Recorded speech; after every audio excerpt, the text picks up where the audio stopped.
everyone welcome to the channel সকলোকে স্বাগতম জনাইছোঁ মই অৰবিন্দ বৰা এখন নতুন নটিছ যিখনক লৈ পেলাই আকৌ সকলোৰে মাজত অলপমান কনফিউজন নটিছ নহয় একচুৱেলি এখন লেটাৰ যিখন সেবাই লিখিছিলে সকলো ডিষ্ট্ৰিক্ট কমিশনাৰ সকললৈ পৰীক্ষা কণ্ডাক্ট কৰাক লৈ পেলাই ইয়াতে পৰীক্ষাৰ ডেট কেইটা লিখা আছে কেতিয়া কেতিয়া কণ্ডাক্ট কৰা হ'ব আৰু সেই হিচাপত চেণ্টাৰবিলাক ৰেডি কৰিবলৈ ডিষ্ট্ৰিক্ট কমিশনাৰসকলক অনুৰোধ কৰা হৈছে বা আদেশ দিয়া হৈছে আগতে আমি ডিসি বুলি কওঁতে ডেপুটি কমিশনাৰ বুজিছিলোঁ আজিকালি কিন্তু নামটো সলাই পেলাই ডিষ্ট্ৰিক্ট কমিশনাৰ কৰি দিছে ঠিক আছে সেইটো এটা কুৱেশ্যন হ'ব পাৰে পৰীক্ষাত সেইকাৰণে মই লগতে কৈ দিলোঁ এতিয়া কথা হ'ল এই নটিছখন সঁচা নে মিছা নেকি ঠিক আছে সেইটো মোৰ ফালৰ পৰা যদি কওঁ এই নটিছখন মোৰ হিচাপত সঁচা 100% সঁচা কিয় কাৰণ প্ৰথম কথা হ'ল ডেটটো ইয়াত ডেটটো দিছে 16 জুলাই হয়নে এইটো 16 জুলাই ডেটটো ইয়াতে আছে 2024 চন আৰু ইয়াতে 19 জুলাই 2024 যে লিখা আছে এইটো হৈছে ৰিচিভিঙৰ সিলটো এনেকৈ থাকে সাধাৰণতে ঠিক আছে যিটো ডেটত ৰিচিভ কৰে লেটাৰখন ডিসি অফিচৰ পৰা বা জলে পঠোৱা হয় তেতিয়া এনেকুৱা এটা সিল লগাই দিয়ে এই যেটো গোল সিলটো ইয়াতে এইটো কোনোবা এটা ডিসি অফিচৰ সিল হয় এটা লিখাই আছে একচুয়ালি মানে ডিস্ট্ৰিক্ট কমিশনাৰ বুলি ঠিক আছে office of the district commissioner এনেকৈ এই পিছৰখিনি ধৰিব পৰা নাই কোনখন ডিস্ট্ৰিক্টৰ ডিস্ট্ৰিক্ট কমিশনাৰ সিল এইটো আৰু 19 জুলাইত তেওঁলোকে চিঠিখন ৰিচিভ কৰিছে চিঠিখন যেতিয়া আহে ডিপাৰ্টমেণ্টত তেওঁলোকে যেতিয়া ৰিচিভ কৰে তাতে এমপ্লয়িয়ে তেতিয়া এনেকৈ এটা সিল মাৰি দিয়ে ৰিচিভিংটো ঠিক আছে তো সেই হিচাপত এখন সঁচাই হ'ব লাগে কাৰণ ৰিচিভিং সিলটো ইয়াতে আছে কোনোবা এটা ডিসি অফিচৰ নহ'লে ইমান পাৰফেক্টলি কোনোবাই ফেক বনাব নোৱাৰে তাৰমানে ঠিক আছে সিল মাৰি সিমান নাজানে বহুতে গতিকে এইবিলাক কথা ঠিক আছে বাৰু এতিয়া সকলো দিছিলে এখন লেটাৰ দিয়া হৈছে পৰীক্ষা পাতিব লাগে বুলি সাবজেক্টটো লিখি দিছে recruitment commission examination class 3 class 4 মানে গ্ৰেড 3 গ্ৰেড 4 কাৰণে আৰু ইয়াতে কৈছে যে আমি গ্ৰেড 3 গ্ৰেড 4 পৰীক্ষা পাতিব লৈছোঁ আৰু ইয়াতে এটা কথা লিখিছে আৰু this recruitment examination has been finalised বুলি লিখিছে ঠিক আছে ফাইনেল কৰা হৈছে এছ বিলো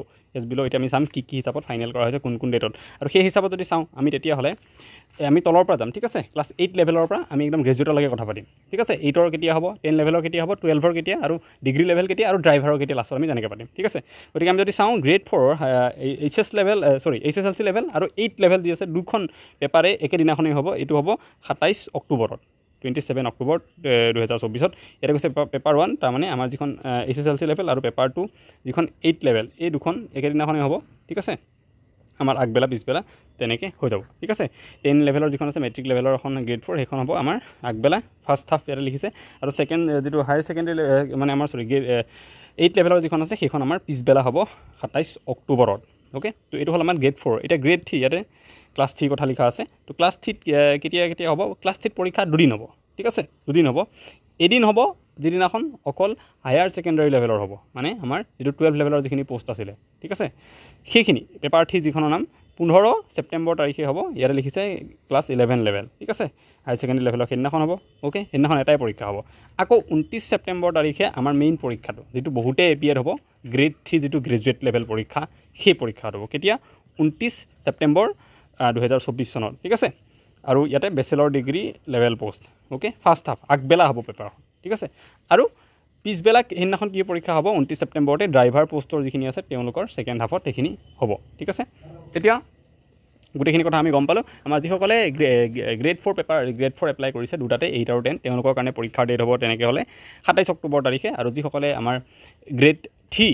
হাই সেকেন্ডাৰী লেভেল এপ্লাই কৰিছে আৰু গ্ৰেজুৱেট লেভেল এপ্লাই কৰিছে তেওঁলোকৰ পৰীক্ষা কিন্তু দুটা ডেটত হ'ব হাই সেকেন্ডাৰী ডেটটো হ'ল 15 ছেপ্টেম্বৰ আৰু গ্ৰেজুৱেট পোষ্টৰ কাৰণে ডেটটো হ'ল তেওঁলোকৰ 29 ছেপ্টেম্বৰ ঠিক আছে 15 ছেপ্টেম্বৰ 29 ছেপ্টেম্বৰ আৰু ড্ৰাইভাৰ 29 ছেপ্টেম্বৰতে হ'ব সেই হিচাপত এই নটিছখনত লিখা আছে ঠিক আছে আৰু ইয়াতে ফাইনেলাইজ বুলিও কৈছে গতিকে নিশ্চয় পৰীক্ষাৰ ডেট এনেকুৱাই হ'ব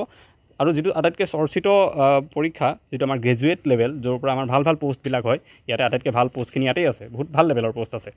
জুনিয়ৰ এছিষ্টেণ্টৰ নিচিনা পোষ্ট আছে ইয়াতে ঠিক আছে চবতছে পপুলাৰ আৰু ভাল পোষ্টটো ক'ব গ'লে মানে জুনিয়ৰ এছিষ্টেণ্ট তাতকৈ আছে বাৰু বাট পপুলাৰ বেছি পোষ্ট থাকে জুনিয়ৰ এছিষ্টেণ্টৰ গতিকে সেই পৰীক্ষাটো আমাৰ 29 ছেপ্টেম্বৰত হোৱাৰ চান্স আছে ঠিক আছে আমি ছেপ্টেম্বৰ লাষ্টলৈকে টাইম পালোঁ এতিয়া চলি আছে জুলাই আগষ্ট ছেপ্টেম্বৰ গতিকে আমাৰ হাতত এগেইন দুমাহতকৈও বেছি সময় আমি এতিয়া আকৌ পালোঁ ইয়াতে ইফালে কেণ্ডিডেট কিমান আছে সেয়াও লিখা আছে ঠিক আছে তো হায়াৰ ছেকেণ্ডাৰী লেভেলত বহুত বেছি কেণ্ডিডেট আছে 11 লাখ ওকে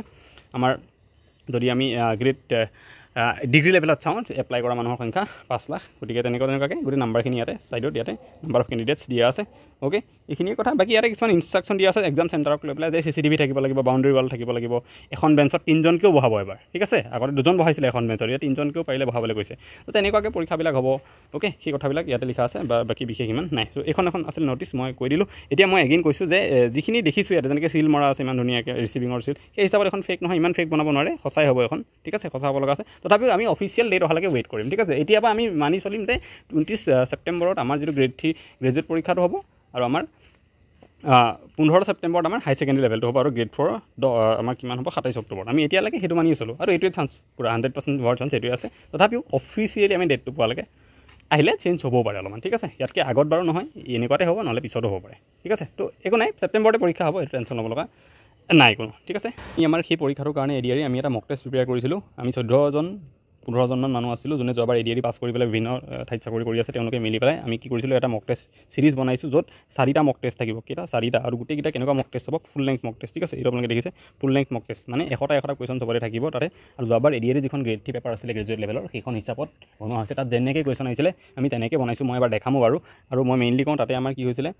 কুৱেশ্যন ছেকশ্যনটো যদি আমি জিকেৰ পৰা 50টা কুৱেশ্যন আহিছিলে তো আমিও ইয়াতে 50টা দিছোঁ ইংলিছৰ পৰা কিমান আহিছিলে 20টা আমিও 20টাই দিছোঁ ইয়াতে ৰিজনিঙৰ পৰা 10টা আহিছিলে আমিও 10টা দিছোঁ মেথছৰ পৰা 20টা আহিছিলে আমিও 20টা দিছোঁ একদম এডিআৰি পেটাৰ্ণত আমি সেবাৰ মডেল পেপাৰ বনাইছোঁ ঠিক আছে টোটেলি সেবাৰ পেপাৰ বনাইছোঁ আমি এখন তো ইয়াতে আপোনালোকে চব চিলেবাছৰ টপিক আমি কভাৰ কৰিছোঁ অ'কে লগতে এনচাৰ কিউ দিয়া আছে মই এবাৰ দেখাই দি আছোঁ কেনেকৈ আমি পেপাৰখন বনাইছোঁ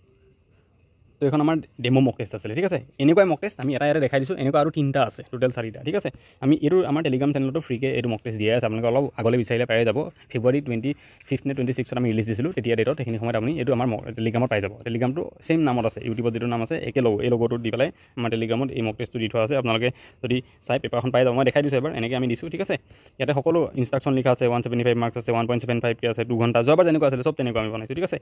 যোৱাবাৰ কুৱেশ্যন 1ৰ পৰা আমাৰ 50লৈকে আছিলে অ'কে জিকে চ' আমি এইবাৰ সেইটোৱে কৈছোঁ 50লৈকে জিকে তাৰপিছত 51ৰ পৰা ৰিজনিং আছিলে এইবিলাক ৰিজনিঙৰ কুৱেশ্যন হয় আমি 51ৰ পৰা 60লৈকে